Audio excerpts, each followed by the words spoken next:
Sa kalagitnaan ng luntiang kabundukan ng Zambales, naninirahan ng isang pusa na ang pangalan ay Tala.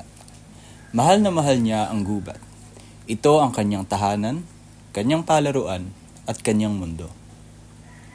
Ang sarap ngayon ng simoy ng hangin. Ang sarap sa pakiramdam. Isang gabi, nabasag ang katahimikan ng gubat. Malalakas na ingay. Hindi ito hayop. Ito ay mga hangin. Ano yun? Mga bulldozer? Kinabukasan, bumagsak na ang mga puno. Ang ilog, dati malinaw, ngayon ay kulay putik. Magtatayo raw sila ng hotel. Sinimulan na nila kahapon. Hindi ito tama. Kailangan may gumawa ng paraan. Kinagabihan, nanaginip si Tala. Isang higanteng punong balete ang lumitaw. Nagliliwanag sa dilim. Tala, ikaw ang napili. Kung magpapatuloy ang pagkasira, magigising ang bundok. Oo, hanapin mo ang 3 tagapangalaga ng gubat.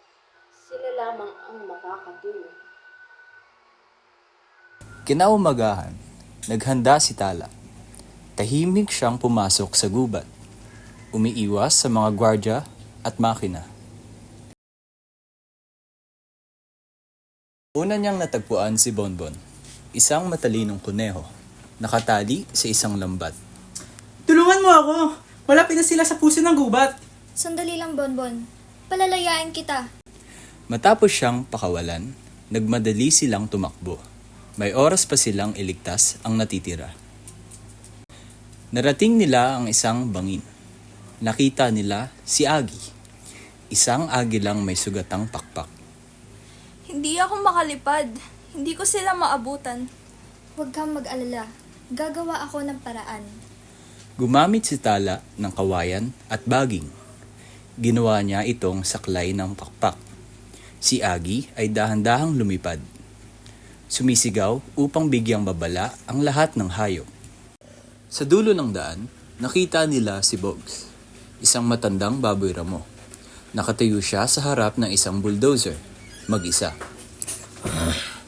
Hindi ko sila hayaang sirain ang puso ng gubat. Kahit mag-isa. Hindi ka nag-iisa. Nandito kami. Umakyat si Tala sa bulldozer at hinila ang mga kawad.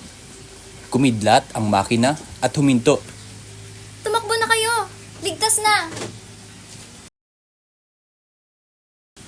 Mula sa itaas ng balete, lumitaw ang espiritu. Dahil sa iyong tapang, Tala, ligtas na muli ang bundok. Sa ngayon, Naantig ang buong nayon. Sila ay sama-samang lumaban. Ipagtatanggol natin ang ating tahanan. Ang lupa ay ginawang ninunong gubat. Ipinagbabawal na ang pagputol at pinapayagan lang ang awitin ng mga hayop at bulong ng hangin. Simula noon, siya ay tinawag na Tala, ang matapang, ang pusang nagligtas sa kagubatan. Hanggat tayo ay nagkakaisa, ang gubat ay mananatiling buhay. Sa pagtatapos ng ating kwento, isang mahalagang tanong ang may iwan sa atin. Ano ang matututunan natin mula kay Tala at sa kanyang pakikipagsapalaran? Una sa lahat, ang kahalagahan ng kalikasan sa bawat punong ibinuwal, sa bawat hayop na nawalan ng tirahan, ipinakita ng kwento na ang gubat ay buhay. Hindi ito basta kagubatan lamang, ito ay tahanan, ito ay pamilya, ito ay puso ng kalikasan. At kapag sinaktan natin ito, tayo rin ang magdurusa. Tala, isang pusa, ay naging larawan ng isang kabataang may malasakit. Hindi siya makapangyarihan, wala siyang sandata o mahika, ngunit meron siyang tapang, talino at pag-ibig sa kanyang lupang sinilangan. At dahil dito, nagawa niyang pangunahan ang isang pagbabago. Ang kanyang kwento ay paalala sa atin na kahit sino ka pa, basta may malasakit ka, maaari kang maging tagapagtanggol ng kalikasan. Ikalawa, ipinakita sa kwento ang halaga ng pakikipagtulungan. Hindi mag-isa si Tala. Nandyan sina Bonbon, Agi, Bogs at ang espiritu ng kagubatan. Bawat isa ay may kahinaan, ngunit nang sila'y nagkaisa, naging mas matibay sila kaysa sa kahit anong makina o sumpa. Ang pagkakaibigan at pagkakaisa ang naging tunay na lakas ng kwento. Ito'y aral sa atin na sa gitna ng pagkakaiba, kapag nagsama-sama tayo para sa kabutihan, walang imposibleng laban. Ikatlo, ang kabayanihan ay hindi kailangang malaki.